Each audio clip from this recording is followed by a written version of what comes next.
নবী সুলাইমান আলাইহিস সালাম, আমরা বলি সুলাইমান, ইয়াহুদ নাসারারা বলে সুলেমান, আমরা বলি দাউদ, তারা বলে ডেভিড, আমরা বলি আদাম, তারা বলে অ্যাডাম, আমরা বলি হাওয়া, তারা বলে ঈদ, আমরা বলি মুসা, তারা বলে মোজেস, আমরা বলি ঈসা, তারা বলে যিশু, আমরা বলি মারিয়াম, তারা বলে মেরি।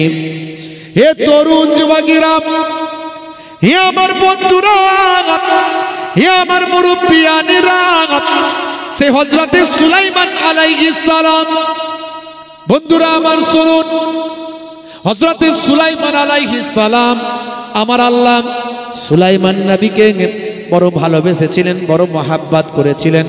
আল্লাহ তাআলার জালিল ও কাদার ভাই আমার একজন নবী পায়গম্বর হলেন হযরতে সুলাইমান আলাইহিস সালাম। সুলাইমান নবীকে আমার আল্লাহ বললেন, হে নবী সুলাইমান, তোমাকে আমি ভালোবেসেছি নবী সুলাইমান, তোমাকে আমি দুটো জিনিসের মধ্যে একটা দেব, হয় তোমাকে এলেম দেব, বিদ্যা দেব, নতুবা তোমাকে রাজত্ব দেব, তোমাকে আমি বাদশাহী দেব, বলো তুমি এই দুটোর মধ্যে কোনটা পছন্দ করো? হে তরুণ যুবকেরা, নবী সুলাইমান আলাইহিস সালাম সেই সময় বলেছিলেন, আমি যদি রাজত্ব নিই, লোকে আমাকে বাদশা বলবে, আমার কথায় উঠবে আর বসবে, আমার নির্দেশ মেনে চলবে। কিন্তু আমি যদি বিদ্যা না জানি, এলেম না জানি, তাহলে যিনি আমাকে রাজত্ব দিলেন সেই আল্লাহকে আমি চিনতে পারবো না, সেই আল্লাহকে আমি জানতে পারবো না। তাই নবী সুলাইমান আলাইহিস সালাম আমার আল্লাহকে বললেন, আল্লাহ আমার রাজত্ব চাই না, রাজত্ব চাই না, তার বিনিময়ে আমাকে আপনি আমার এলেম দান করো। আমার আল্লাহর এই কথা শুনে বড় পছন্দ হলো, আমার আল্লাহ খুশি হয়ে গেলেন, হয়ে গিয়ে বলেছিলেন, ও নবী সুলাইমান, যাও যাও যাও, আমি তোমাকে, তুমি এলেম চেয়েছো, আমি তোমাকে এমন এলেম দেব যে এলেম আমি আর কাউকে দিই নাই, তুমি সমস্ত মানুষের কথা বুঝতে পারবে। আজকে আমরা বাঙালি মানুষ, বাংলা বুঝি, বিহারের ভাষা, বিহারি ভাষা অনেকে আমরা বুঝি না, গুজরাটি ভাষা তো বুঝি না, মারাঠি ভাষা তো বুঝি না, তেলেগু ভাষা তো বুঝি না।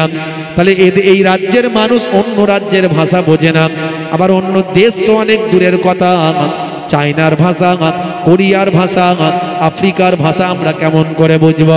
হে তরুণ যুবকেরা, হযরত নবী সুলাইমান আলাইহিস সালামকে আল্লাহ এমন জ্ঞান দিলেন, সারা পৃথিবীর মানুষের ভাষা তিনি বোঝেন। শুধু মানুষের ভাষা নয়, পৃথিবীতে যত জীবজন্তু আছে সমস্ত জীবজন্তুর ভাষা, এমনকি পিপিলিকার ভাষাটাও বোঝার আল্লাহ শক্তি দিয়েছিলেন। কোরআন মাজিদের একটা সূরা আছে, সূরাটার নাম হলো ভাই আমার সূরা নামাল। এই সূরা নামাল খুলবেন আপনি পাবেন, সেখানে পিপিলিকার সরদার কি বলছেন সুলাইমান নবী সব জানতে পারছেন। পিপিলিকার সরদার বলছেন, ইয়া আইয়ুহাল নাম, ইয়া আইয়ুহাল নাম, হে দুনিয়ার মানুষ শুনে রেখে দেন, ইয়া আইয়ুহান নামলু উদখুলু মাসাকিনাকুম লা ইয়াতিমান্নাকুম সুলাইমান ওয়া জুনুদুহুম।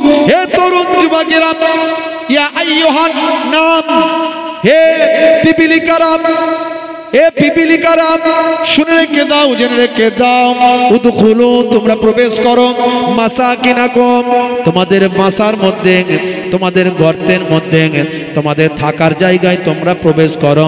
কারণ সুলাইমান নবী এবং তার জুনুদুহুম, তার সমস্ত লোকলস্কর, তার সৈন্যবাহিনী আমাদের মাঝখানে অবস্থান করছেন। সাবধান হয়ে যাও হে পিপিলিকারা, হে পিপিলিকারা, সব তোমরা তোমাদের বাসার মধ্যে, তোমাদের আবাস স্থলে প্রবেশ করে যাও, ঢুকে যাও, প্রবেশ করো। এই কথাটা আমার আল্লাহ সুলাইমান নবীকে বুঝিয়ে দিলেন। হে তরুণ যুবকেরা, হে আমার বন্ধুরা, সুলাইমান নবীকে আমার আল্লাহ এমন রাজত্ব দিলেন, আল্লাহ বললেন, হে নবী সুলাইমান, আমি খুশি হয়ে তোমার উত্তরে রাজি হয়ে গিয়ে তোমাকে আমি রাজত্বও দিচ্ছি। শোনো, তুমি এমন রাজত্ব করবে, শুধু মানুষের উপর রাজত্ব নয়, জিন জিন্নাত থেকে শুরু করে সমস্ত বাতাস, সমস্ত রকম মাখলুক, সব কিছুর উপর তোমার রাজত্ব চলবে। তোমার রাজত্ব আকাশে চলবে, তোমার রাজত্ব বাতাসে চলবে, তোমার রাজত্ব জমিনে চলবে। তোমার সব জায়গায় রাজত্ব করার ক্ষমতা আমি দান করলাম। হে তরুণ যুবকেরা, সুলাইমান নবীর একটা উড়ন্ত সিংহাসন ছিল, যে সিংহাসন করে সুলাইমান নবী সব জায়গায় ঘুরে বেড়াতেন, সব জায়গায় ঘুরে বেড়াতেন। ভাইরা আমার, তরুণ যুবকেরা আমার, তার সৈন্য সামন্ত বেশ কিছু জনকে নিয়ে সেই উড়ন্ত সিংহাসন করে পৃথিবীর এক প্রান্ত থেকে অন্য প্রান্তে গিয়ে তিনি রাজত্ব করতেন। সাবার রানী বিলকিস বলেছিল, হো নবী সুলাইমান, আপনি যদি আমাকে একটু সুযোগ দিতেন, আল্লাহর তরফের যদি কোনো বাধা নিষেধ না থাকতো, তাহলে একবার যদি আমাকে একটু আপনার উড়ন্ত সিংহাসনে তুলতেন, আমি একটু আপনার সঙ্গে গোটা পৃথিবীটা ঘুরে দেখতাম। হযরতে সুলাইমান নবী সাবার রানী বিলকিসের কথা মঞ্জুর করলেন। সাবার রানী বিলকিসকে নিয়ে হযরতে নবী সুলাইমান আলাইহিস সালাম পৃথিবীর বিভিন্ন প্রান্তে ঘুরতে লাগলেন। হে তরুণ যুবকেরা, এমন সময় দেখতে পাওয়া যায় সাবার রানী বিলকিসকে নিয়ে হযরত নবী সুলাইমান আলাইহিস সালাম সাত সমুদ্রের মাঝখানে একটা দ্বীপ, সুন্দর দ্বীপ, সেই দ্বীপেতে গিয়ে অবস্থান করলেন। এই দ্বীপটা ছিল বড় মনোরম, এই দ্বীপটা ছিল জঙ্গলে ঘেরা, ফরেস্ট বা আমার গাছপালা, গাছপালার মধ্যে দিয়ে বয়ে গিয়েছে ঝর্ণা, গাছপালার মধ্যে দিয়ে বয়ে গিয়েছে নদী। খুব মনোরম একটা পরিবেশ, মনোরম দৃশ্য, এত সুন্দর দ্বীপ। সেই দ্বীপেতে হযরতে সুলাইমান আলাইহিস সালাম গিয়ে দেখলেন, ভাইরা আমার, তরুণ যুবকেরা, একদল ডানাওয়ালা পঙ্খিরাজ ঘোড়া, একদল ঘোড়া, ডানাওয়ালা ঘোড়া সেই দ্বীপেতে ঘুরে বেড়ায়। হযরতে নবী সুলাইমান নবীর এই ডানাওয়ালা ঘোড়াগুলোকে বড় পছন্দ হলো, তাদের চেহারা, তাদের সৌন্দর্য বড় সুন্দর ছিল। ভাইরা আমার, সাবার রানী বিলকিসেরও এই ডানাওয়ালা ঘোড়াগুলো বড় পছন্দ হলো। সঙ্গে সঙ্গে নবী সুলাইমান আলাইহিস সালাম তার কয়েকজন সৈন্যদের বললেন, এই ডানাওয়ালা ঘোড়াগুলোকে ধরার চেষ্টা করো। যখনই ধরতে গেল, সঙ্গে সঙ্গে কয়েক মুহূর্তের মধ্যে ডানাওয়ালা ঘোড়াগুলো, পঙ্খিরাজ ঘোড়াগুলো তৎক্ষণাৎ সেখান থেকে অদৃশ্য হয়ে গেল। ভাইরা আমার, তরুণ যুবকেরা আমার, মুরব্বিয়ানেরা আমার, আপনি ডিটেলসটায় কোনো কোরআন এবং হাদিস পাক থেকে পাবেন না, কারণ পঙ্খিরাজ ঘোড়া, ডানাওয়ালা ঘোড়া এমন কোনো কথা কোরআন এবং হাদিসের মধ্যে নাই। কিন্তু কোরআন মাজিদে আছে খুব দ্রুতগামী ঘোড়া। সুলাইমান নবীর সামনে উপস্থিত করা হলো খুব দ্রুতগামী ঘোড়া। এটা সূরা সুয়াদের মধ্যে এসেছে, 31 নাম্বার থেকে 33 নাম্বার আয়াতের মধ্যে গেলে আপনি পাবেন এই দ্রুতগামী ঘোড়াটার ব্যাপারে। অন্যান্য যে রিলিজিয়ান, তাদের ধর্মশাস্ত্র, সেই গ্রন্থের মধ্যে, বিভিন্ন গ্রন্থের মধ্যে বয়ান এসেছে ডানাওয়ালা ঘোড়া সম্পর্কে, এর একটা অস্তিত্ব আছে। তাই পণ্ডিতরা এই ডানাওয়ালা ঘোড়ার সম্পর্কে সেখানে তাদের বক্তব্যগুলো তুলে ধরেছেন আসমানি অন্যান্য কিতাব থেকে। ভাইরা আমার, তরুণ যুবকেরা আমার, খুবই সংক্ষেপ করে বলবো, হে তরুণ যুবকেরা, এমন সময় দেখতে পাওয়া যায় হযরত নবী সুলাইমান আলাইহিস সালাম তিনি তার ভাই আমার সিংহাসনে ফিরে এলেন। ফিরে এসে চিন্তা করলেন, ওই ডানাওয়ালা ঘোড়াগুলো আমার দরকার, বড় ভালো লেগেছে দেখতে, ওই ঘোড়াগুলোকে আমার যে কোনো ভাবে লাগবে। হযরতে সুলাইমান নবী জিন্নাতের উপর বাদশাহী করতেন, সমস্ত মাখলুক তার কথা শুনত, আর ডানাওয়ালা ঘোড়া কথা শুনবে না, এটা হতে পারে না। হযরতে নবী সুলাইমান আলাইহিস সালাম তার অধীনস্থ জিনগুলোকে ডেকে বললেন, তাড়াতাড়ি যাও, যে কোনো প্রান্ত থেকে পৃথিবীর যে কোনো জায়গায় যেখানেই থাকুক না কেন, ওই ডানাওয়ালা ঘোড়াগুলোকে ধরে নিয়ে এসো, যেগুলো আমি সাত সমুদ্রের মাঝখানে সুন্দর দ্বীপেতে গিয়ে ওই ডানাওয়ালা সাদা পঙ্খিরাজ ঘোড়াগুলো ডেকেছিলাম। হে তরুণ যুবকেরা, সুলাইমান নবীর অধীনস্থ জিনগুলো বলল, হুজুর, গুস্তাখি মাফ করবেন, ওটা সমুদ্রের ব্যাপার, সমুদ্রের উপর আমাদের কর্তৃত্ব চলে না, ওখানকার জেনেদের আন্ডারে কর্তৃত্ব চলে। ওখানকার জেনেদের সর্দার যে, সে তো আপনার ভয়ে সমুদ্রের গভীরে লুকিয়ে আছে, আপনি তাকে মারবেন বলেছেন, আপনি তাকে শাস্তি দেবেন বলেছেন, আপনার সঙ্গে নাফরমানি করেছিল বলে আপনি তার বেয়াদবি বরদাস্ত করবেন না বলেছেন। এই ভয়ে সে সমুদ্রের গভীর তলদেশে লুকিয়ে আছে, সে আর বাইরেই তো বেরোয় না। কাকে দিয়ে ডানাওয়ালা ঘোড়াগুলোকে কন্ট্রোল করা যাবে? আর আমাদের কর্তৃত্ব সেখানে চলে না, আমরা তো সেখানে কন্ট্রোল করতে পারবো না, ডানাওয়ালা ঘোড়াগুলোকে আমরা ধরতে পারবো না। তাদের অস্তিত্ব, তারা কি করছে, কোথায় আছে, এগুলো ওই জেনগুলো করতে পারবে। আর সেই জেনের বাদশা আপনার ভয়েতে, সেই জেনের সর্দার আপনার ভয়েতে সমুদ্রের তলদেশে লুকিয়ে আছে। এমন সময় সুলাইমান নবীর গোলাম জেনগুলো বলল, হুজুর আপনি যখন বলছেন আমরা ওই জেনগুলোকে খুঁজে বের করি।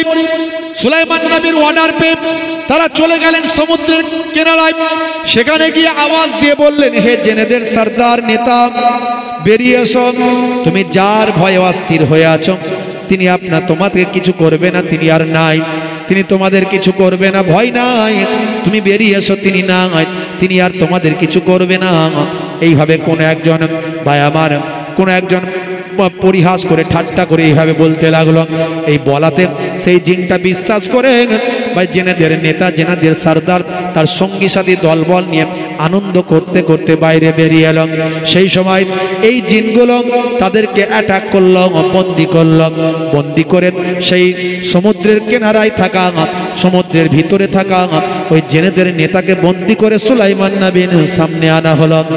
সুলাইমান নবীর কাছে এসে জেনেদের সর্দার ক্ষমা চাইতে লাগলো, হুজুর ভুল করেছি, মাফ করে দিন, ফাঁসি দেবেন না, মেরে ফেলবেন না, পুড়িয়ে দেবেন না।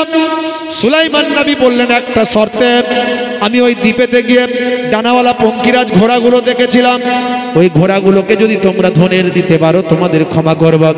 আর তওবা করতে হবে, আর কখনো নাফরমানি করবে না, আল্লাহর নির্দেশের অমান্য করবে না, আজ থেকে আল্লাহর হুকুম মেনে চলবে, তওবা করতে হবে, মেনে চলতে হবে। বলে হুজুর মেনে নিলাম, আজ থেকে তওবা করছি, আল্লাহর নির্দেশ মেনে চলব, আর পঙ্কিরাজ ঘোড়াগুলোকে যে কোনো মূল্যে আপনার কাছে ধরে নিয়ে এসে হাজির করব। হে তরুণ যুবকেরা, হে আমার বন্ধুরা, হে আমার মুরব্বিয়ানেরা, শুনে রেখে দিন বাবা। এমন সময় ওই ডানাওয়ালা ভাই আমার পঙ্কিরাজ ঘোড়াগুলোকে ধরার জন্য সমুদ্রের গভীরে থাকা, সমুদ্র কন্ট্রোল করার জেনেদের সর্দার তার দলবল নিয়ে গিয়ে ডানাওয়ালা পঙ্কিরাজ ঘোড়াগুলোকে খুঁজে ধরে সেখান থেকে তাদেরকে তুলে নিয়ে এসে সুলাইমান নবীর সামনে হাজির করলাম। সুলাইমান নবী বড় খুশি হলেন, তাদেরকে আদর করতে লাগলেন, ভালোবাসতে লাগলেন, এবং সাবার রানী বিলকিসকে একটা ডানাওয়ালা পঙ্কিরাজ ঘোড়া উপহার দিলেন। তিনিও খুশি হলেন, কৃতজ্ঞতা জ্ঞাপন করলেন। সুলাইমান নবী ডানাওয়ালা ঘোড়াগুলোকে বড় পছন্দ করতেন, নিজের সৈন্য দলের ভিতরে স্থান দিলেন। মানুষের সৈন্য আছে, সৈন্যদের মধ্যে মানুষের একটা দল আছে ভাই আমার, জেনেদের দল আছে, পশু পাখিদের দল আছে, সমস্ত গ্রুপ গ্রুপ গ্রুপ গ্রুপ দল আছে ভাই আমার। এই ডানাওয়ালা পঙ্কিরাজ ঘোড়াগুলোকে একটা গ্রুপ তৈরি করে দিলেন। হে তরুণ যুবকেরা, হে আমার বন্ধুরা, শুনে রেখে দিন বাবা, জেনে রেখে দিন। এমন সময় দেখতে পাওয়া যায় না হযরত নবী সুলাইমান আলাইহিস সালাম একদিন আসরের সময় ওই ডানাওয়ালা সাদা পঙ্কিরাজ ঘোড়াগুলোকে বড় আদর করছিলেন, গায়ে হাত বোলাচ্ছিলেন, মাথায় হাত বোলাচ্ছিলেন, চুলগুলো তাদের ভাই আমার আঁচড়ে দিচ্ছিলেন, আদর করছিলেন। পঙ্কিরাজ ঘোড়াগুলোকে বড্ড ডানাতে হাত দিচ্ছিলেন, ভালোবাসছিলেন। এই ভালোবাসতে বাসতে বাসতে বাসতে মগরিব হয়ে গেল, সন্ধ্যা হয়ে গেল, আমার আল্লাহ নারাজ হয়ে গেলেন। সুলাইমান নবীর আসরের নামাজটা কাজা হয়ে গেল। সূরার নাম সূরা সাদ, আয়াত নাম্বার 31। আমার আল্লাহ বলছেন, ইজ উরিজা আলাইহিম বিল আশিয়্যি। হে তরুণ যুবকেরা, যখন সামনে সন্ধ্যাকাল হয়ে গেল, যখন সন্ধ্যা হয়ে গেল, কিসের জন্য? আস-সাফিনাতুল জিয়াদ, ওই উৎকৃষ্ট ঘোড়া সমূহের কারণে ভাই আমার তার সামনে সন্ধ্যাকালে উৎকৃষ্ট জাতের ঘোড়া, দ্রুতগামী ঘোড়া উপস্থিত করা হলো। তখন তার সন্ধ্যা হয়ে গেল। তাদেরকে আদর করতে করতে সুলাইমান নবী সন্ধ্যা হয়ে গেল। আমার আল্লাহ তারপরে বললেন, ফাকালা ইন্নী আহাবাবতু হুব্বাল খায়রি আন যিকরি রাব্বি হাত্তা তাওয়ারাস বিল হিজাব। হে তরুণ যুবকেরা, তখন সে বলল, আমি আমার প্রতিপালকের স্মরণ হতে ধন সম্পদকে বেশি ভালো বেছে ফেলেছি। এমনকি সূর্য পর্দায় লুকিয়ে গেছে। আমি আমার রবের নির্দেশের থেকে, রবের হুকুম থেকে আমি আমার ধন সম্পদ মানে এই ডানাওয়ালা পঙ্কিরাজ ঘোড়াগুলোকে বেশি আমি সময় দিয়ে ফেলেছি। আমার সম্পদকে বেশি ভালোবেসে ফেলেছি। এতে সূর্য ঢলে গিয়েছে, মানে অন্ধকার হয়ে গেছে। হে তরুণ যুবকেরা, আসরের নামাজটা কাজা হয়ে গিয়েছিল। সঙ্গে সঙ্গে ফারিস্তা জিব্রাইল আলাইহিস সালাম সুলাইমান নবীর কাছে এসে হাজির হয়ে যায়। সুলাইমান নবীর কাছে যখন এসে হাজির হলো, তার আগে দেখা গেল পঙ্কিরাজ ঘোড়া, যে ঘোড়াগুলো সুলাইমান নবীর কন্ট্রোলের ভিতর ছিল, সেই পঙ্কিরাজ ঘোড়াগুলো, সাদা ঘোড়াগুলো, ডানাওয়ালা ঘোড়াগুলো ভাই আমার সুলাইমান নবীর চোখের আড়ালে দ্রুত হারিয়ে গেল, চলে গেল, গায়েব হয়ে গেল। সুলাইমান নবী আশ্চর্য হয়ে গেলেন। ফারিস্তা জিব্রাইল আলাইহিস সালাম এসে বললেন, সুলাইমান নবী, আপনি ঘোড়াগুলোকে পেয়ে আল্লাহর নির্দেশ ভুলে গেছেন, আপনি নামাজটা ভুলে গেছেন, আসরের নামাজটা আপনার ছেড়ে গেছে, আসরের নামাজ আপনার কাজা হয়ে গেছে। সুলাইমান নবী অবাক হয়ে গেলেন, আমি তো ভুলে গিয়েছিলাম, আমার মনে ছিল না। আহারে ভাই আমার, সুলাইমান নবী তওবা করতে লাগলেন, কাঁদতে লাগলেন। কাঁদতে কাঁদতে মাসের পর মাস কাঁদতে লাগলেন। হে তরুণ যুবকেরা, হে আমার বন্ধুরা, হে আমার মুরব্বিয়ানেরা, মাসের পর মাস সুলাইমান নবী কাঁদতে থাকলেন। কাঁদতে কাঁদতে এক সময় আমার আল্লাহ সুলাইমান নবীর তওবাকে কবুল করলেন, দোয়াকে কবুল করলেন, সুলাইমান নবীকে ক্ষমা করলেন। এমনকি সেই ডানাওয়ালা পঙ্কিরাজ ঘোড়া, ওই ঘোড়াগুলোকে আবার পুনরায় হযরতে সুলাইমান নবীর কাছে পাঠিয়ে দিলেন। জোরে হবে না? এবারে হযরতে সুলাইমান নবী ওই পঙ্কিরাজ ঘোড়াগুলোকে নিয়ে এত ভালোবাসতেন, সেগুলোকে আর নবী সঙ্গে রাখলেন না। যে ঘোড়ার কারণে আমি আল্লাহর নির্দেশ ভুলে গেছি, যে ঘোড়ার কারণে আমার আসরের নামাজটা ছেড়ে গেছে, কাজা হয়ে গেছে, সেই ঘোড়াকে আমি আর আমার কাছে রাখবো না। হে তরুণ যুবকেরা, সুলাইমান নবী তার মধ্যে বেশিরভাগ ঘোড়াকে সাতকা করে দিলেন, জাবা করে দিলেন, কিছু ঘোড়াকে ডানাগুলো কেটে দিলেন। এইভাবে সুলাইমান নবী আল্লাহর নির্দেশের অমান্য যাতে না হয় সেদিকে খেয়াল রাখলেন। হে তরুণ যুবকেরা, হে আমার মুরব্বিয়ানেরা, হযরতে সুলাইমান নবীকে আমার আল্লাহ বড় পছন্দ করলেন, ভালোবাসলেন। সুলাইমান নবীকে বললেন, হে নবী সুলাইমান, এই ডানাওয়ালা ঘোড়ার থেকেও আমি তোমাকে আরো দ্রুত যানবাহনের ব্যবস্থা করে দিচ্ছি। শোনো, আমি বাতাসকে হুকুম করছি, হাওয়াকে নির্দেশ দিচ্ছি, হাওয়া তোমার অধীনে থাকবে, বাতাস তোমার অধীনে থাকবে। তুমি যখনই বলবে, হাওয়া তোমাকে, বাতাস তোমাকে এক জায়গা থেকে অন্য জায়গায় কয়েক মুহূর্তে তোমার সকল দল বল সবাইকে উড়িয়ে সেই জায়গায় নিয়ে পৌঁছে দেবে। জোরে হবে না? ভাইরা আমার, তরুণ যুবকেরা আমার, সামান্য বলবো না, আল্লাহর নির্দেশ বিরাট ব্যাপার এটা। কারণ আসরের নামাজ কাজা হয়েছে মুসলমান, আর আমরা কত নামাজ আমাদের কাজা হয়ে যাচ্ছে, চলে যাচ্ছে। ওয়াক্ত যে হলো ওযু করো, মসজিদে চলো। কোথায় গেল কমিটির কেউ আছে নাকি? 11:15 বাজছে, কোথায় গেল কমিটি?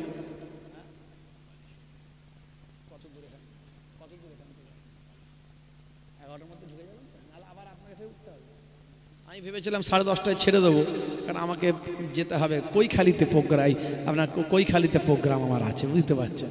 তো যাই হোক, তো ভাইরা আমার, হুজুর কেবলা চলিয়ে আসছেন কাছাকাছি, অন্তত 11টার কাজ পর্যন্ত আমি করছি। একদম সোজা আনতে বলে দেন, আর না হলে আমাকে ছেড়ে দিয়ে চলে যেতে হবে, অনেকটা রাস্তা তো।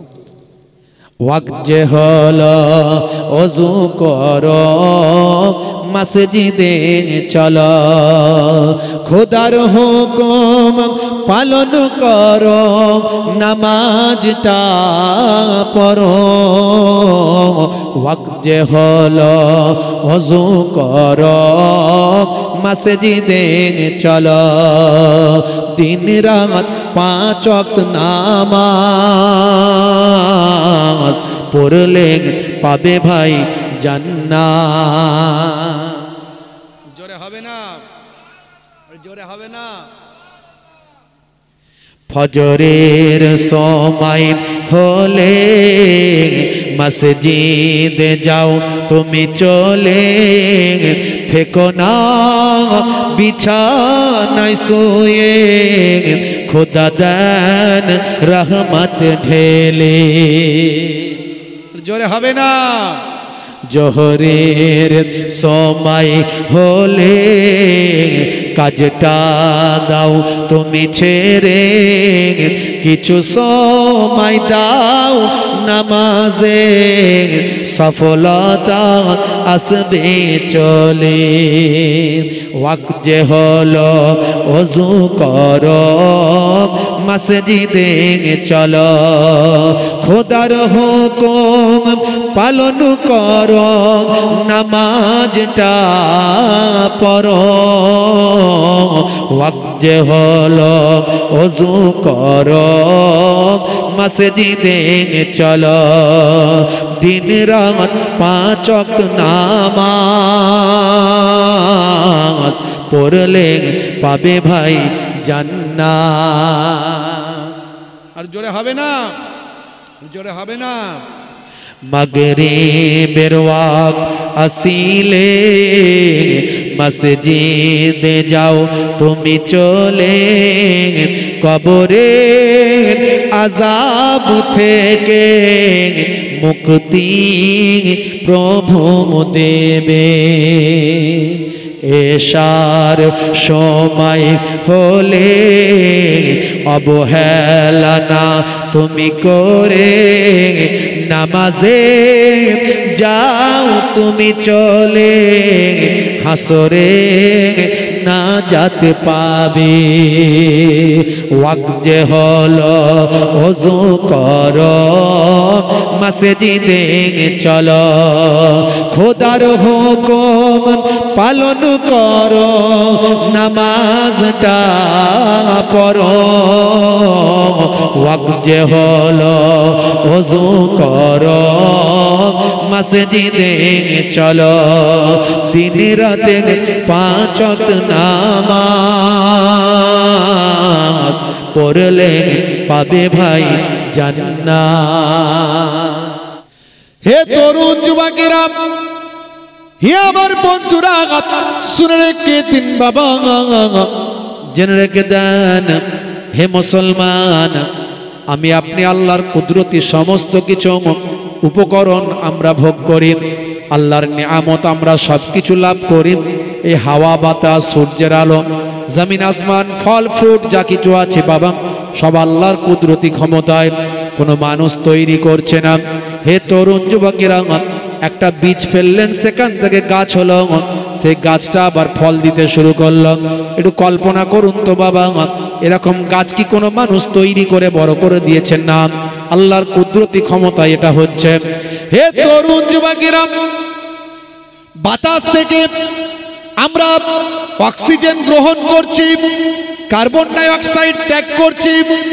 গাছ কার্বন ডাই অক্সাইড গ্রহণ করছে অক্সিজেন ছেড়ে দিচ্ছে সালোক সংশ্লেষ প্রক্রিয়া চলছে হে তরুণ যুবকেরা বাতাস থেকে আমরা একেবারে ভাই আমার পরিষ্কার পরিচ্ছন্ন ফিল্টার করা একদম অক্সিজেনটা আমরা শুধু গ্রহণ করছি কিন্তু সায়েন্সকে জিজ্ঞাসা করুন বিজ্ঞানীদের জিজ্ঞাসা করুন ভাই আমার যারা বিজ্ঞান সম্পর্কে সচেতন তাদের জিজ্ঞাসা করুন বাতাসে গ্যাস সমস্ত গ্যাস একসঙ্গে মিক্সড হয়ে আছে সবচেয়ে বেশি যে গ্যাসটা আছে সেই গ্যাসটা হলো নাইট্রোজেন ভাই আমার শুধু নাইট্রোজেন নয় বাতাসে অক্সিজেন আছে কার্বন ডাই অক্সাইড আছে হিলিয়াম আছে নিয়ন আছে আরো অনেক অনেক গ্যাস আছে বাবা তার মধ্যে থেকে ফিল্টার করে আল্লাহর কুদরতি ক্ষমতায় সবগুলোকে বাদ দিয়ে অক্সিজেনটা আমার আল্লাহ আপনার ভিতরে ঢোকাচ্ছে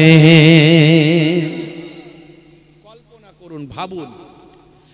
হে তরুণ যুবকেরা, হে আমার বন্ধুরা, হে আমার মুরব্বিয়ানেরা, শুনে রেখে দিন বাবা, আপনার আমার যে জিহবা, এই জিহবাতে তিন ধরনের তিনটে পার্ট আছে। পার্ট আপনার আমার জিহবার তিনটে পার্ট।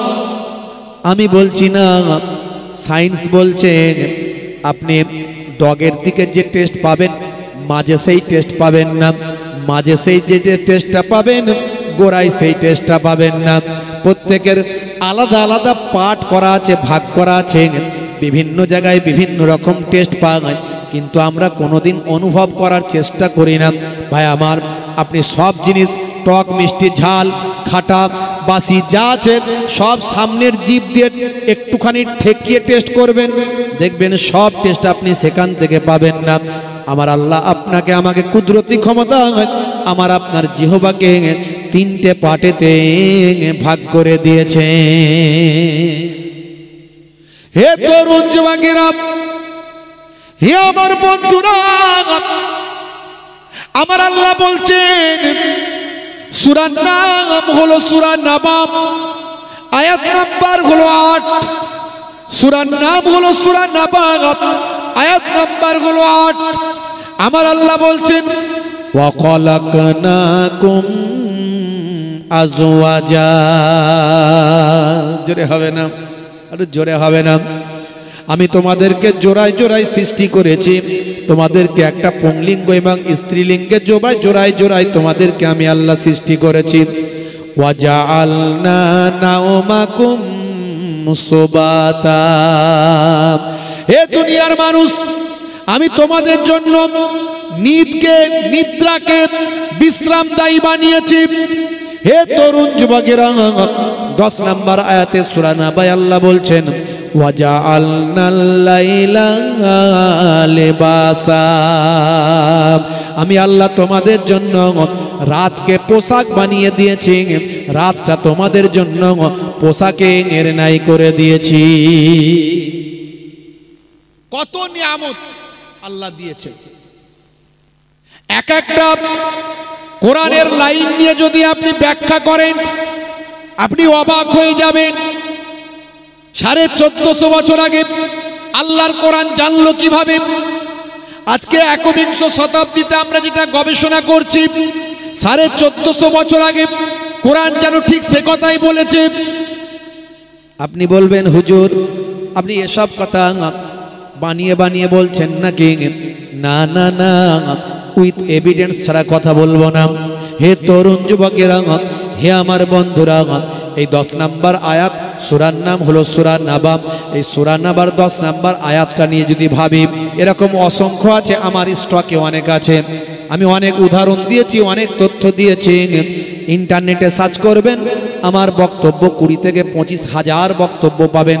1-2 হাজার বক্তব্য নয়, 20-25 হাজার বক্তব্য পাবেন, আমার নাম লিখলে পাবেন।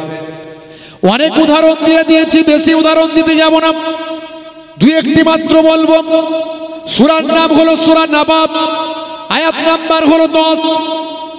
10 নম্বর আয়াতে আল্লাহ বলছেন ওয়াজআলনাল লাইলা লিবাসা। আমি তোমাদের জন্য রাতকে পোশাক বানিয়ে দিয়েছি।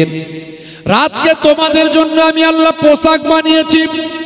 আচ্ছা বলুন তো, পোশাক আমাদের শরীরের সঙ্গে লেগে থাকে, পোশাক আমাদের শরীরকে ঢেকে রাখে, পোশাক আমাদের শরীরকে ভাই আমার জাপটে রাখে, পোশাক আমাদের শরীরের সঙ্গে একেবারে ওতপ্রোতভাবে জড়িয়ে রাখে। আল্লাহ বললেন রাতকে পোশাক বানিয়েছি, তার মানে রাতের ভিতর তুমি ঢুকে যাও, রাতটাকে তোমার শরীরের পোশাকের মতো বানিয়ে নাও। যখন রাত হয়ে যাবে রাতের ভিতর তুমি ঢুকে যাও, অর্থাৎ রাতটাকে তোমার শরীরের সঙ্গে লাগিয়ে নাও। রাতের মধ্যে নিজেকে ঢুকিয়ে রাখো, রাতের মধ্যে অবস্থান করো, অন্ধকারের ভিতরে থাকো। রাতের বেলা অন্ধকারের ভিতরে থাকো। কোরআনের এই আয়াতের এই লাইনের ব্যাখ্যা আরো সুন্দর করে, আরেকটু খোলাসা করে, আরেকটু ক্লিয়ারলি আপনারা আমার নবী জানিয়েছেন। এই জন্যই বলেছি কোরআনের ব্যাখ্যা হলো হাদিস। যখন কোরআন বুঝতে পারবেন না তখন হাদিস দিয়ে বোঝার চেষ্টা করুন। হে তরুণ যুবকেরা, ভাই আমার, দোস্ত আমার, 1450 বছর আগে আপনারা আমার নবী, আখিরি জামানার পয়গম্বর, জগতের শেষ নবী, ঠিক একই কথা সুন্দর করে আরেকটু পরিষ্কার ক্লিয়ার করে মানুষের সামনে উপস্থাপন করলেন। হাদিস পাকের নাম হলো সহিহ বুখারী। বুখারী শরীফের হাদিস, হাদিস নাম্বার কত শুনে রেখে দেন, 5624 নাম্বার হাদিস। এই 5624 নাম্বার হাদিসে হযরত জাবের রাদিয়াল্লাহু তাআলা আনহু থেকে বর্ণিত হয়েছে, আন জাবেরিন আন্না রাসূলুল্লাহি সাল্লাল্লাহু আলাইহি ওয়াসাল্লাম ক্বালা আতফিউল মাসাবিহা ইযা রাকাতুম। হে দুনিয়ার মানুষ শুনে রেখে দাও, হে দুনিয়ার মানুষ জেনে রেখে দাও, হযরত জাবের রাদিয়াল্লাহু তাআলা আনহু থেকে বর্ণিত, আল্লাহর নবী বলেন, যখন তোমরা ঘুমাতে যাবে তখন তোমরা আলোটা বন্ধ করে দেবে, লাইটটা নিভিয়ে দেবে, বন্ধ করে দেবে। তার মানে অন্ধকারের ভিতরে অবস্থান করবে। আল্লাহর নবীও একই কথা বললেন, আল্লাহর কোরআনও একই কথা বলল 1450 বছর আগে। ভাইরা আমার, তরুণ যুবকেরা আমার, মুরব্বিয়ানেরা আমার, এবারে চলে আসুন সায়েন্স কি বলছে, ইন্টারনেট সার্চ করুন। 1450 বছর আগে যখন কোনো প্যাথোলজি ছিল না, যখন কোনো ল্যাবরেটরি ছিল না, যখন কোনো আল্ট্রাসাউন্ড ছিল না, ভাই আমার, ইকো, কার্ডিওগ্রাফি, কোন রকম এমআরআই মেশিন, কোন রকম x ray machine, ECG, barometer, thermometer, microscope, stethoscope, কোন রকম যন্ত্রপাতির আবিষ্কার ছিল না। যখন নাসার জন্ম হয়নি, ইসরোর জন্ম হয়নি, 1450 বছর আগে এই কথাগুলো আল্লাহ বলেছেন কোরআনে, রাসূল বলেছেন হাদিসে। আজকের সায়েন্স কি বলছে একবার দেখে নিন। হে তরুণ যুবকেরা, ইন্টারনেট সার্চ করবেন, পাবেন আমাদের ব্রেন থেকে 5 ধরনের হরমোন নিঃসৃত হয়। তার মধ্যে যখন আমরা ঘুমিয়ে থাকি, যদি সেই ঘুমটা গভীর আচ্ছন্ন হয়, গভীর ঘুমের মধ্যে থাকি, ভাইরা আমার, তরুণ যুবকেরা আমার, বন্ধুরা আমার, শুনে রেখে দেন, মানুষ যখন গভীর ঘুমে আচ্ছন্ন হয়ে যায়, যখন লাইটটা বন্ধ করে দেয়, চোখ যখন বুঝতে পারে আলো জ্বলে না, লাইট অন্ধকারের ভিতরে আছে, এবং ব্যক্তিটি গরম গভীর ঘুমের মধ্যে আচ্ছন্ন আছে, গভীর ঘুমে নিমজ্জিত আছে, সেই সময় হে তরুণ যুবকেরা, মাথার পেছন সাইড থেকে এক ধরনের হরমোন নিঃসৃত হয়। এই হরমোনটার নাম ভাই আমার বলা হয়েছে, হরমোনটার নাম হলো মেলাটোনিন হরমোন। এই মেলাটোনিন হরমোনটা বের হয়ে কি করে শুনুন। এই মেলাটোনিন অত্যন্ত মূল্যবান হরমোন। এই মূল্যবান হরমোন মেলাটোনিন হরমোনটা বের হয়ে আপনারা আমার ব্লাডের সঙ্গে, রক্তের সঙ্গে মিশে যায়। রক্তের সঙ্গে মিশে গিয়ে ক্যান্সারের জীবাণু থেকে শরীরকে প্রতিরোধ করে। জোরে হবে না, জোরে হবে না। মেলাটোনিন হরমোন গভীর ঘুমে যখন মানুষ আচ্ছন্ন থাকে এবং অন্ধকারের মধ্যে যদি থাকে, তখনই মাথার পেছন সাইড থেকে হরমোনটা নিঃসৃত হয়ে আমাদের রক্তের সঙ্গে মিশে গিয়ে ক্যান্সারের মতো ভাইরাস, ক্যান্সারের মতো জীবাণুকে প্রতিরোধ করে। জোরে বলুন সুবহানাল্লাহ। দেখেছেন, অবাক ব্যাপার। আমি এই জন্য বলি, যত বিজ্ঞানের ডেভেলপমেন্ট বাড়বে তত কোরআন মাজিদের গ্রহণযোগ্যতা মানুষের কাছে বাড়বে। কারণ যদি এটা বিশ্বাস করেন যে কোরআন আল্লাহ প্রদত্ত বাণী, কোরআন পৃথিবীর কোন মানুষের লেখা নয়, 1450 বছর ধরে কোরআন মাজিদ একটা লাইন, একটা অক্ষর, একটা শব্দকে কেউ পাল্টাতে পারেনি। যে পাল্টানোর চেষ্টা করেছে গায়ের জোরে, শক্তির জোরে, আমার আল্লাহ তাকে পাল্টে দিয়েছে, কোরআন মাজিদ পাল্টায়নি। বন্ধুরা আমার, আর কটা উদাহরণ দেব, বেশি লম্বা চওড়া নয়, ছোট করে বলি। হে জওয়ান যুবকেরা, হে আমার বন্ধুরা, 1450 বছর আগে আল্লাহর নবী বললেন, বেশিরভাগ কবরের আযাব হয় দুটি কারণে। একটা হলো লা ইয়াস্তানজিউ আনিল বাউল, পেচ্ছাপ করে পবিত্র না হওয়ার কারণে। 2 নাম্বার হলো ওয়ায়ামসি বিন নামিমা, চগলখড়ি, গীবত করা, পরনিন্দা করা, পরচর্চা করা, এইসবের কারণে বেশিরভাগ কবরের আযাব হয়, শাস্তি হয়। এই দুটো কারণে হে তরুণ যুবকেরা, অন্য হাদিসে বলা হয়েছে, দয়ার নবী বলেছেন, তুমি কি তোমার মৃত ভাইয়ের গোশত খাওয়া পছন্দ করো? যে ব্যক্তি অন্য ভাইয়ের গীবত করলো, চগলখড়ি করলো, পরনিন্দা করলো, পরচর্চা করলো, সে যেন তার মৃত ভাইয়ের মাংস গোশত ভক্ষণ করলো। হে তরুণ যুবকেরা, হে আমার বন্ধুরা, আল্লাহর নবী আরো বললেন, বেশিরভাগ কবরের শাস্তি হয় পেচ্ছাপ করে পবিত্র না হওয়ার কারণে। আচ্ছা বলুন তো, এই যে ইউরিনটা, এটার মধ্যে জীবাণু থাকতে পারে কি পারে না? এই জন্যই তো ডাক্তাররা ইউরিন টেস্ট করতে দেয়, দেখি তোমার ইউরিনের মধ্যে কি পরিমাণ, কোন ধরনের জীবাণু আছে, তাহলে তোমার রোগটা কি বোঝা যাবে। 1450 বছর আগে আল্লাহর নবী বললেন, পেচ্ছাপ করে পবিত্র না হওয়ার কারণে বেশিরভাগ কবরের আযাব হয়। ভাইরা আমার, আজকের স্বাস্থ্য বিশেষজ্ঞরা বলছেন পেচ্ছাপ করে পবিত্র হওয়া উচিত, কারণ পেচ্ছাপের মধ্যে জীবাণু থাকে, সেই জীবাণু শরীরের জন্য ক্ষতি করে।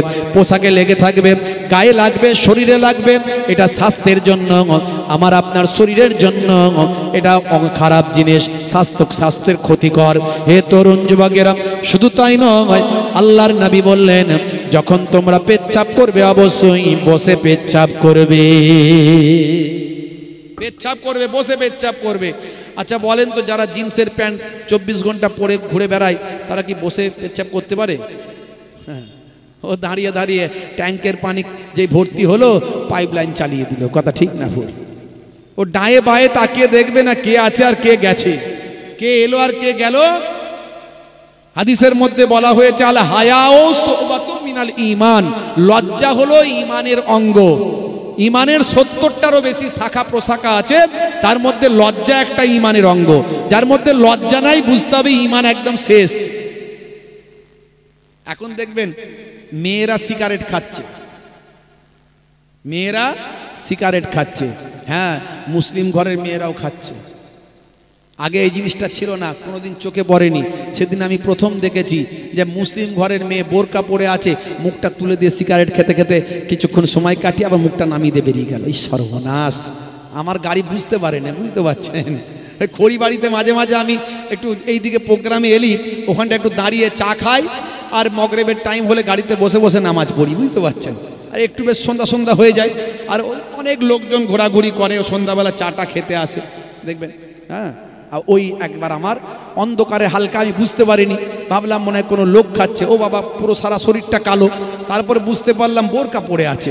সিগারেট টানলো কে তাহলে? ও বাবা, বোরকাওয়ালিটাই সিগারেট টেনেছে। ধরা পড়ে গেল আমার কেস। আমি সেদিন থেকে বুঝতে পারলাম যে বোরকার ভিতরেও সিগারেট টানছে। ছি ছি ছি ছি ছি, ইস! বোরকাটা খুলে টান। তুই বোরকা পরে অন্যায় কাজ করবি, লোকে ইসলামের বদনাম করবে, যে ইসলাম মনে হয় এরকমই।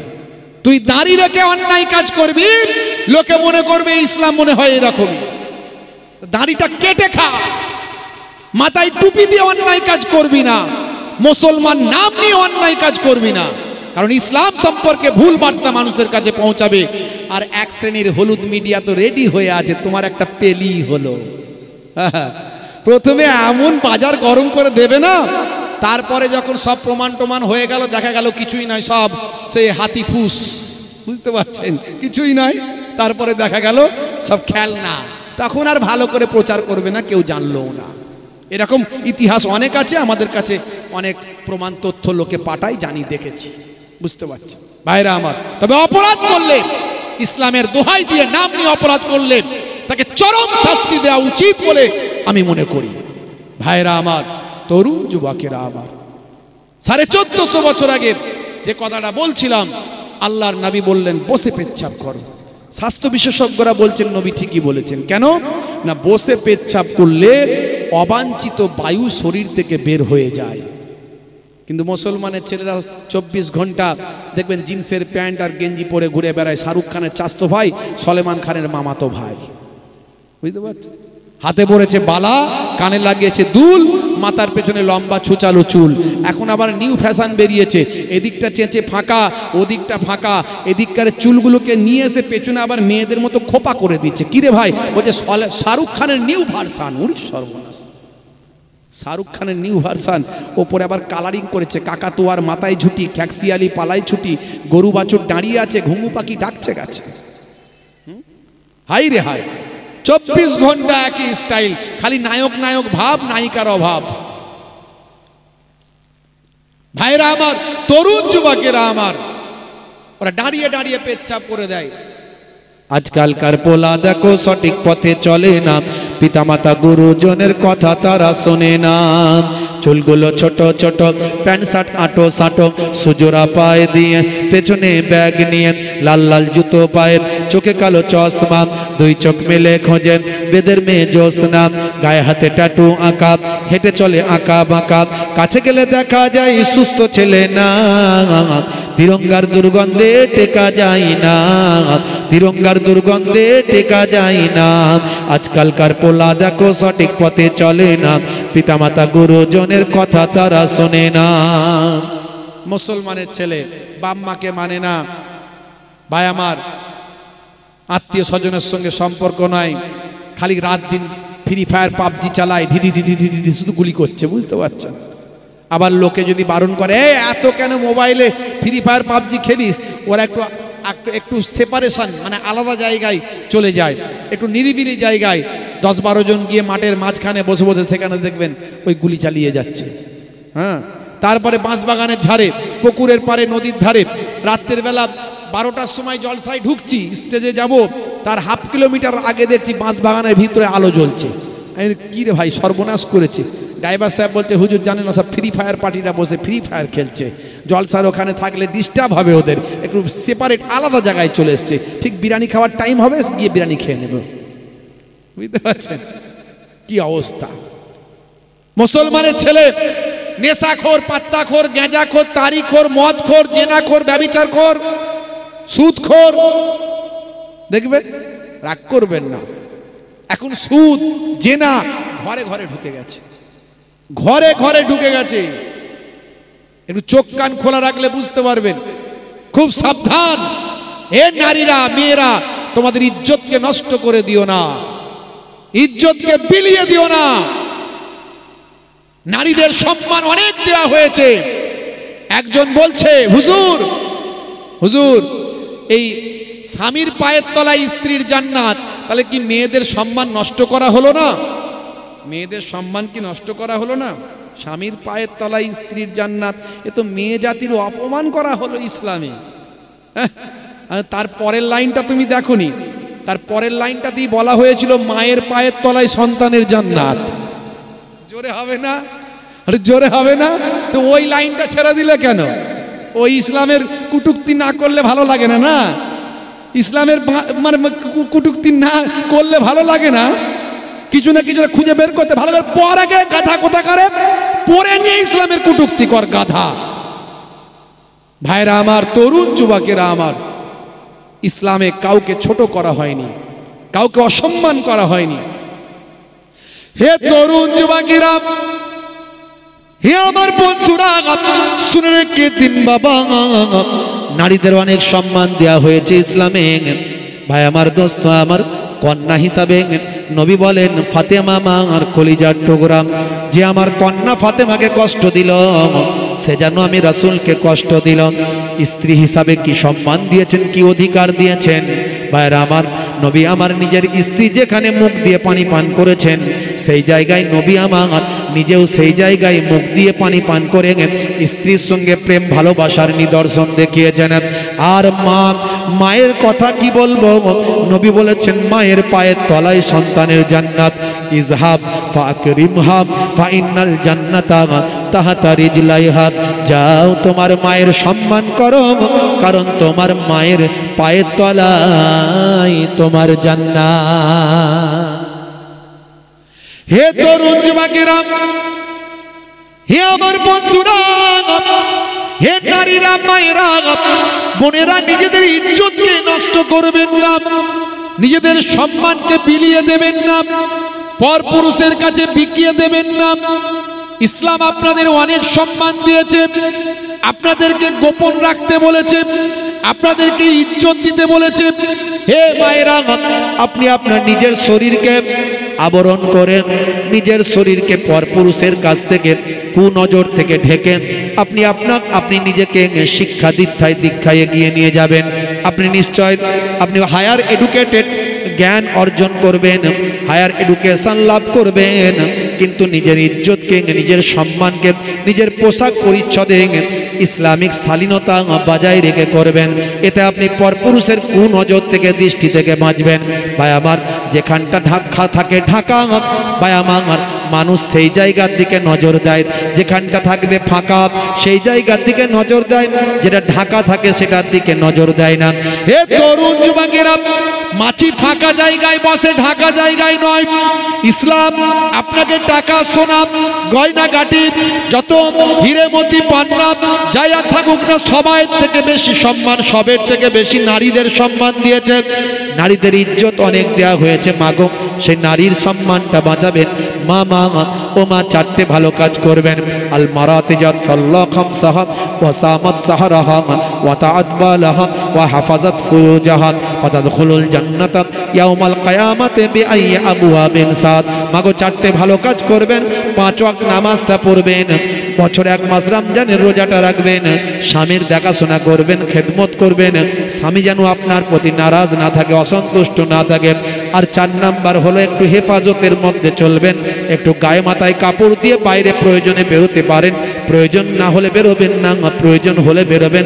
একটু মাথায় গায়ে কাপড় দিয়ে নিজের সম্মানটা বাঁচিয়ে বেরোবেন।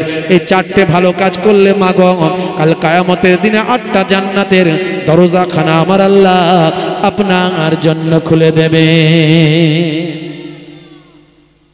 হে যুবকেরা, হে যুবকেরা, বিশ্বনবীর শিষ্যগণ যারা জিন্সের প্যান্ট পরে তারা বসে পেচ্ছাপ করতে পারে না।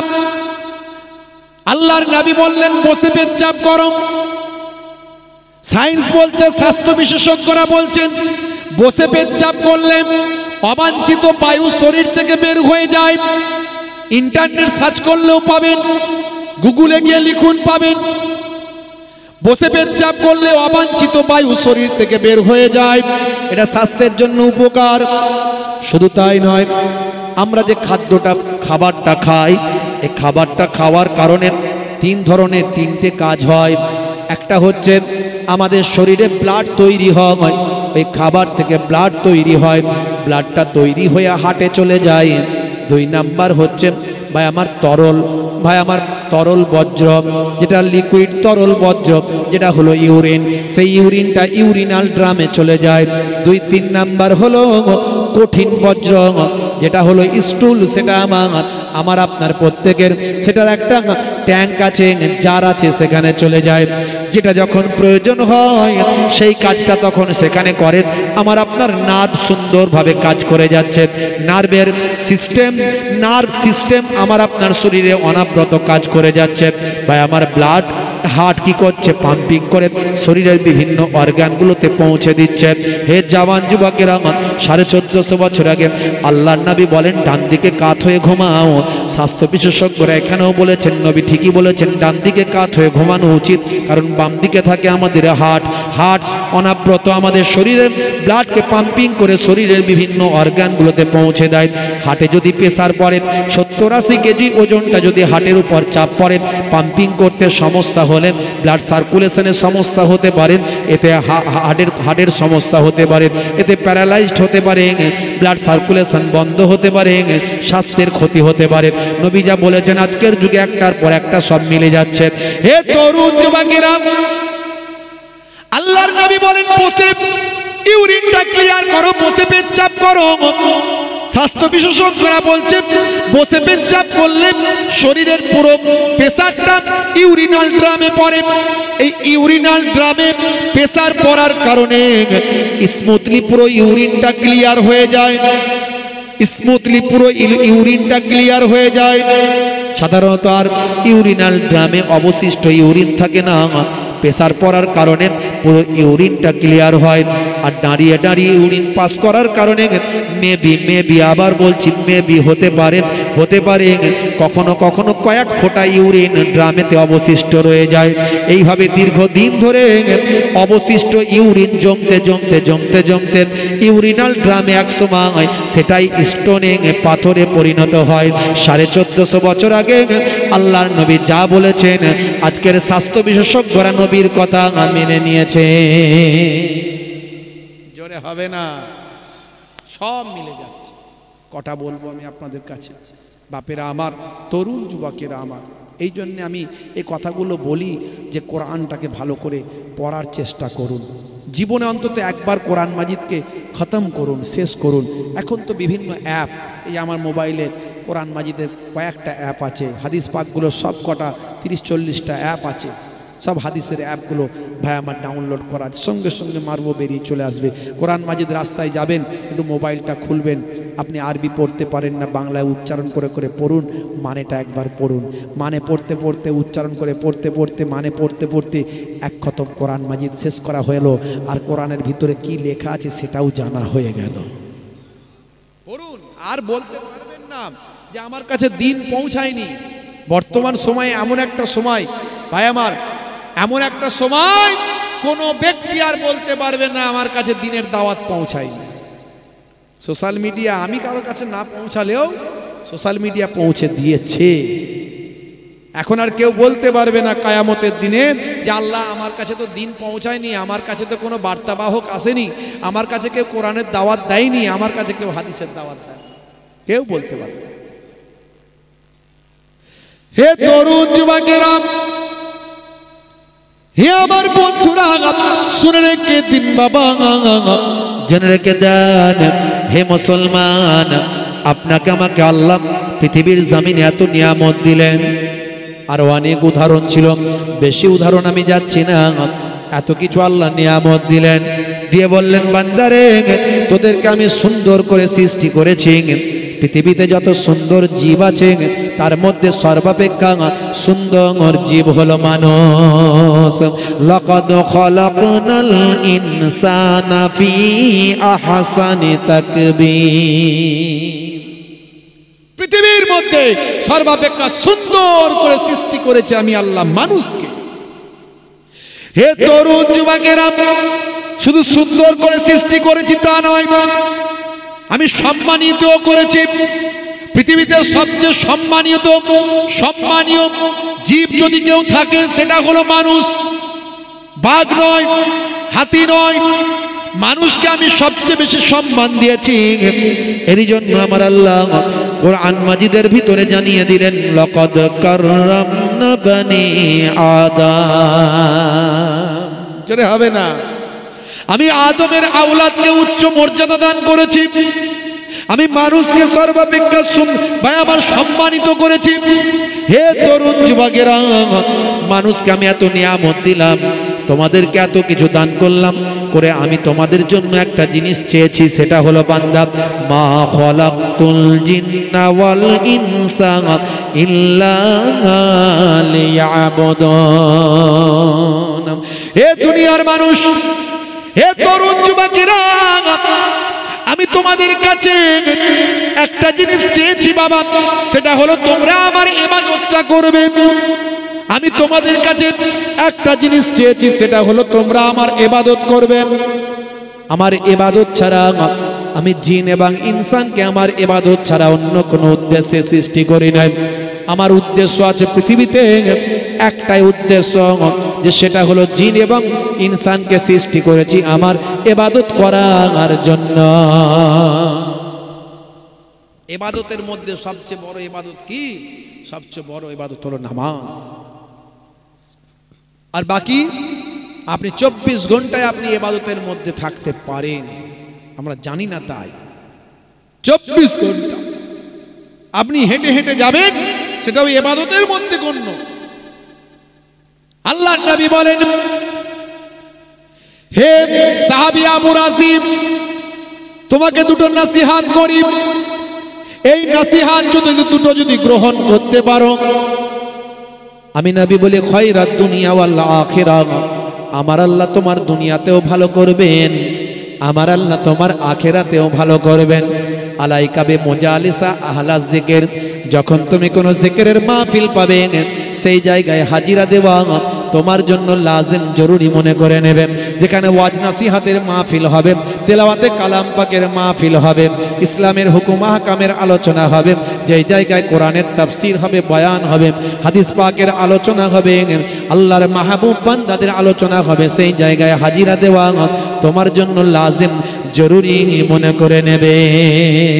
ফাইজা খালাউতা ফাহারিক লিসানাকা মাস্তাতাআত বিযিকরিল্লাহ, আর যখন তুমি একাকী থাকবে, যখন তুমি নিরিবিলিতে থাকবে, যখন তুমি একাকী পথ চলবে, যখন তুমি হেঁটে হেঁটে যাবে, গাড়িতে যাবে, সাইকেলে যাবে, একাকী যাচ্ছ, তখন তুমি তোমার জবানটাকে আল্লাহর নবী বলেন আল্লাহর জিকিরে মাশগুল করে রাখবে।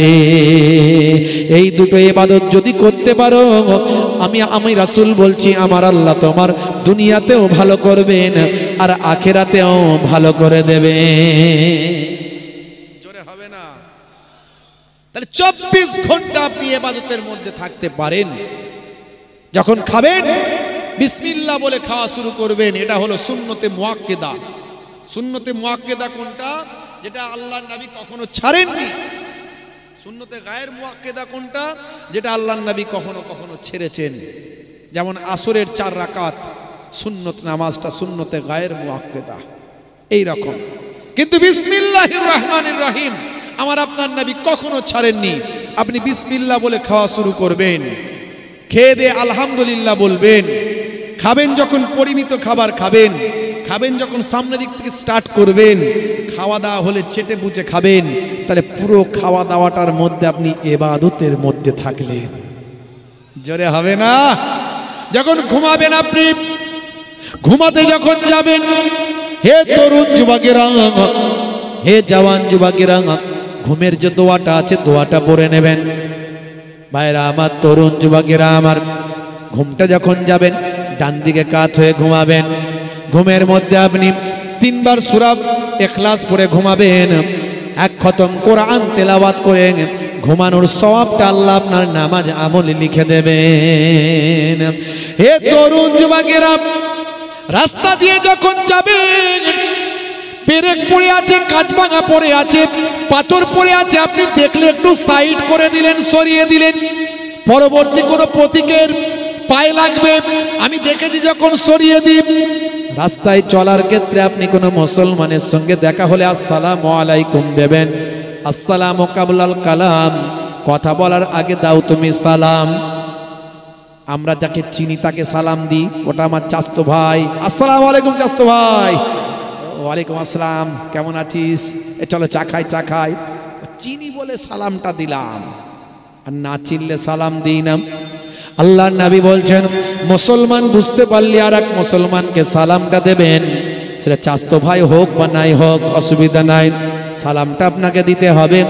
আর যদি অমুসলমান হয়, হিন্দু, খ্রিস্টান, জৈন, বৌদ্ধ, আপনার প্রতিবেশী আপনি চেনেন, তাকে বললেন দাদা বাবু কেমন আছেন, কাকা কেমন আছেন, দাদা কেমন আছেন, এই সৌজন্য বোধটা আপনি দেখাবেন। এইভাবে রাস্তায় আপনি চলবেন, আপনার চলার মধ্যেও ইবাদতের সওয়াব পাবেন, সবেতেই পাবেন। হে জওয়ান যুবকেরা, ছোট বাচ্চা দেখলে বাচ্চাকে কখনো কাঁদাবেন না। অনেকে বাচ্চা দেখলে গাল ধরে টানে, মাথা চুলটা টেনে দেয়, পেছন থেকে জামা ধরে টেনে দিচ্ছে, আছে না? না, কিছু ছেলে বাচ্চা দেখলে কাঁদানোর জন্য পেরেশান। বাচ্চা কাঁদলে খুব ভালো লাগে, মানে শয়তানি খেয়াল, একদম ফুল শয়তানি খেয়াল। বাচ্চা হাসলে ভালো লাগে, নবী বাচ্চাকে হাসলে ভালো লাগতো, নবী খুশি হতেন বাচ্চা হাসছে।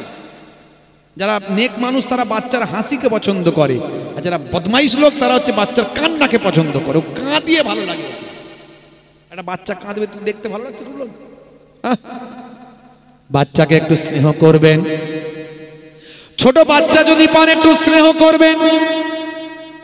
বড় মানুষ পেলে সম্মান করবেন, শ্রদ্ধা করবেন, দুটো কথা বলবেন, তার হৃদয়টা বিগলিত হবে, ভরে যাবে।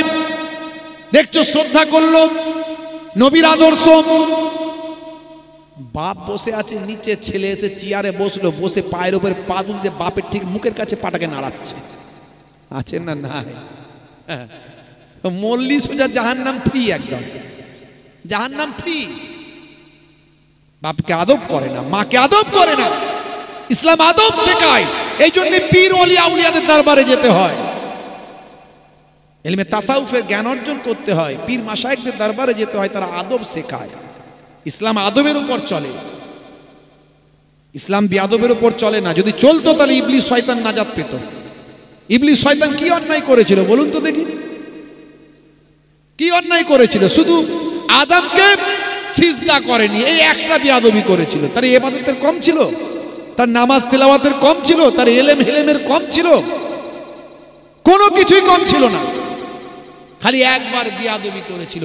এই একটা বিয়াদবিতে তার সারা জীবনের ইবাদত আমল সব বরবাদ। তাহলে ইসলামে আদবটা কত বড় গুরুত্বপূর্ণ জিনিস। এক শ্রেণীর মোল্লা মৌলবীও আদবের জ্ঞান দেয় না, আদব নিয়ে কনসাস নয়, আদব নিয়ে ডিসকাস করে না, আদবের শিক্ষা মানুষকে দেওয়া হয় না। পিতামাতাদের সম্মান করবেন, আদব করবেন। হে তরুণ যুবকেরা, হে আমার বন্ধুরা, শুনে রেখে দিন বাবা, জেনে রেখে দেন, আল্লাহর কোরআন আদব শিখিয়েছে। আল্লাহর কোরআন বলছেন, ওয়াবাসাইনাল ইনসানা বিওয়ালিদাইহি ইহসানা হামালাতুহু উম্মুহু কুরহা ওয়া ওয়াদাআতুহু কুরহা ওয়া হামলুহু ওয়া ফিসালুহু সালাসুনা শাহরা। হে দুনিয়ার মানুষ, আমি আল্লাহ বলছি, তোমরা তোমাদের পিতামাতার ইহসানটা করবে, পিতামাতার সম্মান করবে, পিতামাতার উপকার করবে। কেননা তোমাদের মা কত কষ্ট করে তোমাদেরকে গর্ভে ধারণ করেছে, তোমাদেরকে দুগ্ধ পান করিয়েছে। গর্ভে ধারণ করতে, দুগ্ধ পান করাতে 30টা মাস সময় লেগে গেছে। হে দুনিয়ার মানুষ, তোমরা তোমাদের পিতামাতার ইহসান করো। হে তরুণ যুবকেরা, হে আমার বন্ধুরা, হে আমার মুরব্বিয়ানেরা, স্ত্রীর সঙ্গে প্রেমালাপ করবেন। বলে স্ত্রীর সঙ্গে কি আর প্রেম হয় হুজুর? প্রেম স্ত্রী হওয়ার আগে হয়। সর্বনাশ! শাহরুখ খানের চাষ তো ভাই, যা প্রেম করেছে সব স্ত্রী হওয়ার আগে, স্ত্রী হওয়ার পরে আর প্রেম নাই। দেখবে বেশিরভাগ ছেলে পুলে প্রেম করে হাত কেটে ফাঁক, আই লাভ ইউ, তোমার জন্য জীবন দেব, রেল লাইনে মাথা দেব, বিষকে মরে যাবো। ওরে সর্বনাশ! বাপ বলে, বাবা নাই ছাই আমার একটাই ছেলে, বাবা জানটা বাঁচা, অন্তত যাকে পছন্দ করেছে ধরে নিয়ে এসে বিয়ে দে, আগে বাঁচা অন্তত কোন রকমে। বিয়ে শাদী হলো, 2 বছর 1.5 বছর 2 বছর যেতে না যেতেই প্রেম ভালোবাসা সব জানলা দিয়ে বেরিয়ে গেল, আর ঝগড়া মারপিট অশান্তি সব দরজা দিয়ে ঢুকে বলল। রাত্রে 9টা বাজলো, 10টা বাজলো, ঘরের পাশ দিয়ে গেলে 220 440 ঢিসুম ঢাসাম, ভাই আমার ঘুষি খাসা মারপিট। কি হলো? লেগে গেছে খেল। বলে সর্বনাশ করেছে। হাই রে হাই! হে তরুণ যুবকেরা, ধরো ধরো তোলো, যা হাওড়ার ব্রিজ। হে জওয়ান যুবকেরা, হে আমার বন্ধুরা, শুনে রেখে দিন বাবা, আল্লাহর নবী মাঝে মাঝে স্ত্রীর সঙ্গে ছোট ছোট কাজগুলোকে করেছেন। ইয়াকুনু ফি মাহনাতি আহলিহি ওয়া ইয়াকুমুল বাইতা ওয়া ইয়াহলিমুনা সাতা ওয়া ইয়াখিতা সাওবাহু ওয়া ইয়াকসিফা নালাহু ওয়া ইয়াহমিলু বিজাতিন মিনাস সুক। আল্লাহর নবী মাঝে মাঝে ঘরটা নিজে হাতে ঝাড়ু দিয়েছেন। স্ত্রীর সঙ্গে ছোট ছোট কাজগুলোকে নবী আমার নিজে হাতে করেছেন। মাঝে মাঝে ছেঁড়া জামাটা নিজে হাতে নবী আমার সেলাই করেছেন। ছেঁড়া জুতোটা নিজে হাতে মাঝে মাঝে সেলাই করেছেন। আপনি অনেক টাকার মালিক, জামা একটু ছিঁড়ে গেলে ওই জামা কি আর গায়ে দেওয়া যায়?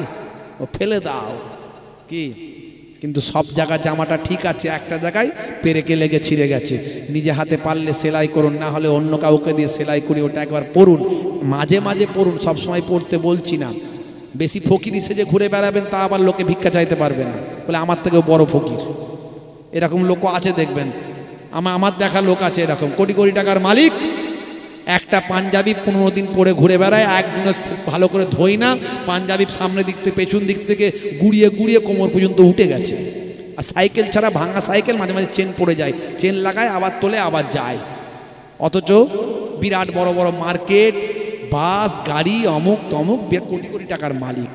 ওই রকম ভিখারি ইসলামের দরকার নাই, ও বড়লোক ভিখারি ইসলামে লাগবে না।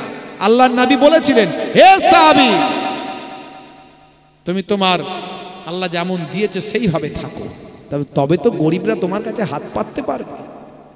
হ্যাঁ, তুমি নিজেই যদি ভিখারি সেজে থাকো তাহলে কি হবে? অত সহজ নয়। আবার তুমি ধনী মানুষ বলে, তোমার আল্লাহ দিয়েছে বলে, অর্থ দিয়েছে, সম্পদ দিয়েছে, একটু সামান্য ছিঁড়ে গেছে উনি ফেলে দাও, বড় লোকই ভাব, লোককে দেখাতে হবে আমি বিরাট বড় কোটিপতি। ইসলাম অতিরঞ্জিত জিনিসটা পছন্দ করে না। আমার আল্লাহর কোরআন জানিয়ে দিয়েছেন, ইন্নাল মুবাজ্জিরিনা কানু ইখওয়ানাশ শায়াতিন। হে তরুণ যুবকেরা, অপচয় খরচাকারী, নষ্টকারী হলো শয়তানের ভাই। হে জওয়ান যুবকেরা, আল্লাহর নবী মাঝে মাঝে নিজে হাতে ছেঁড়া জামাগুলো সেলাই করে পরতেন। আপনি পরলে আপনি সুন্নতের সওয়াব পাবেন। স্ত্রীর সঙ্গে ছোট ছোট কাজগুলো মাঝে মাঝে করবেন। স্ত্রীর সঙ্গে ছোট ছোট কাজগুলো করলে ভাই আমার প্রেম ভালোবাসা বাড়বে না কমবে? বলেন, প্রেম বাড়বে না কমবে? মারাত্মক বাড়বে। হ্যাঁ, বুড়ো বুড়ি হয়ে যাবে, প্রেম কিন্তু শেষ হবে না। বুড়ো বুড়ি হয়ে যাবে, দেখবেন প্রেম শেষ হবে না। আর এখনকার ছেলেরা শাহরুখ খান, সলমান খানের কাছ থেকে প্রেম শিখেছে। ওদের বিয়ে দু চার বছরের মধ্যেই প্রেম ভালোবাসা শেষ, গন্ডগোল, শুধু স্বামী স্ত্রী মারপিট, ডিসুম ডাসাম। বুঝতে পারছি? আসলে ওরা প্রেম জানে না, ওরা শাহরুখ খান, সলমান খানের কাছ থেকে প্রেম শিখেছে। আরে যে সলমান খানের কাছ থেকে প্রেম শিখেছে সে তো বিয়ে করেনি, 50 বছর না 60 বছর বয়স হয়ে গেছে তার কাছ থেকে প্রেম শিখেছে। এর প্রেমে গন্ডগোল হবে না তো কি হবে? নবীর কাছ থেকে প্রেম শেখো। আল্লাহর নবী প্রেম শিখিয়েছেন। হে তরুণ যুবকেরা, স্ত্রীর সঙ্গে নবী আমার ছোট ছোট কাজগুলো করেছেন। ভাই আমার স্ত্রী যেখানে মুখ দিয়ে পানি পান করেছেন, নবী আমার সেই জায়গায় মুখ দিয়ে পানি পান করেছেন। নবী আমার স্ত্রীর সঙ্গে বা বিভিন্ন কাজেতে অংশগ্রহণ করেছেন। ঘরটা মাঝে মাঝে ঝাড়ু দেবেন, নবী আমার ঘরটা মাঝে মাঝে ঝাড়ু দিয়েছেন। হে তরুণ যুবকেরা, হে আমার বন্ধুরা, হে আমার মুরব্বিয়ানেরা, এগুলো হলো ছোট ছোট ইবাদত। তার মানে 24 ঘন্টায় আপনি নবীর তারিকা অনুযায়ী চললেন, ইবাদতের ভিতরে রইলেন। 24 ঘন্টায় আপনি ইবাদতের মধ্যে আছেন। আল্লাহ বলছেন, ইবাদত ছাড়া আমি মানুষকে অন্য কোনো উদ্দেশ্যে সৃষ্টি করি না। তবে সবচেয়ে বড় ইবাদত হলো নামাজ। সবচেয়ে বড় ইবাদত কি? জোরে বলেন, নামাজ। 100 জনের 95 জন 5 ওয়াক্ত নামাজ পড়ে না, কথা ঠিক না? 5 ওয়াক্ত নামাজ 100 জনের 95 জন পড়ে না। বন্ধুরা আমার, তরুণ যুবকেরা আমার, হে আমার মুরব্বিয়ানিরা, হে জওয়ান যুবকেরা, নামাজের এত মর্যাদা, এত সম্মান আল্লাহ দিয়েছেন বাবা। নামাজ, নামাজের কথা আমার আল্লাহ 82 বার বলেছেন, ওয়াকিমুস সালাত, নামাজ কায়েম করো। নামাজ ছেড়ে দিও না বান্দা, নামাজ ছেড়ে দিও না, নামাজ ছেড়ে দিও না। ওয়াকিমুস সালাত ওয়াতুজ যাকাত ওয়া আরকাউ মা'আর রাকিন, সালাতটা আদায় করো, যাকাতটা প্রদান করো, আর রুকুকারীদের সঙ্গে তোমরা রুকুটা করো, অর্থাৎ জামাতে গিয়ে মসজিদে নামাজটা আদায় করো।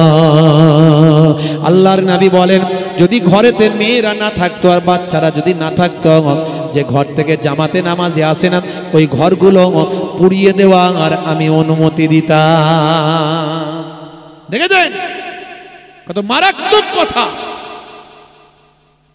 আমার নানা জান ছোট হুজুর পীর কেবলা রাহমাতুল্লাহ আলাইহি বলতেন, বাবা নামাজের ওয়াজ করতে করতে বলতেন, রেগে গিয়ে কি দিয়ে বোঝালে বুঝবে বলো? কিভাবে বোঝালে বুঝবে? ঝোড়া আর কোদাল দিয়ে বোঝালে বুঝবে বাবা? রেগে গিয়ে ছোট হুজুর পীর কেবলা নানা জান বলতেন। দাদাজান পীরনগরী হুজুর পীর কেবলা বলতেন, যাকে জিন্দা পীর জিন্দা ওলি বলা হতো। দাদাজান বলতেন, বাবা দিনে রাতে 24 ঘন্টায় 5 ওয়াক্ত নামাজ পড়তে 5 12 60 1 ঘন্টা সময় লাগে। 1 ঘন্টা যদি তুমি নামাজে দাও, আমার আল্লাহ তোমার 23 ঘন্টা সাকসেসফুল করে দেবেন। 5 বার মুয়াজ্জিন আজান দিয়ে তোমাকে ডাকছে, হাইয়া আলাস সালাম, হাইয়া আলাস সালাম, এসো নামাজের দিকে এসো, এসো নামাজের দিকে এসো। তারপরে মুয়াজ্জিন বলছে, আল্লাহ মুয়াজ্জিনকে জানিয়ে দিচ্ছেন, মুয়াজ্জিন বলে দাও নামাজে এলে বান্দা কি পাবে সেটা বলে দাও। মুয়াজ্জিন আবার বলছে, হাইয়া আলাল ফালাহ,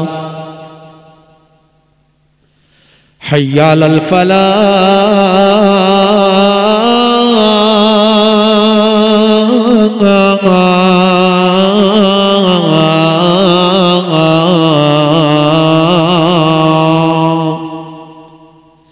নামাজে এলে আমি আল্লাহ তোমাকে কামিয়াবি দেব। নামাজের দিকে এসো। নামাজে গেলে কি পাবে? যদি তুমি সফলতা পেতে চাও, নামাজে গিয়ে দাঁড়াও। যদি তুমি সাকসেসফুল হতে চাও, নামাজে গিয়ে দাঁড়াও।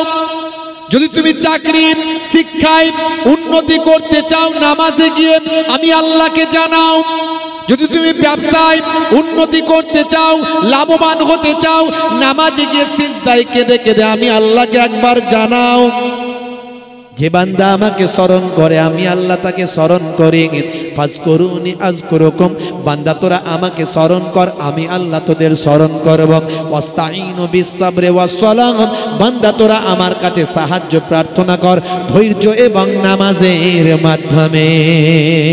আল্লাহ নিজে বলছেন আমার কাছে চাইতে গেলে নামাজের মাধ্যমে আর ধৈর্যের মাধ্যমে চাইতে হবে। চাইতেই তো জানি না আর বলি পাই না কেন? সবাইয়ের হচ্ছে, আমার হয় না। হে তরুণ যুবকেরা, নামাজের কতটা মর্যাদা শুনুন।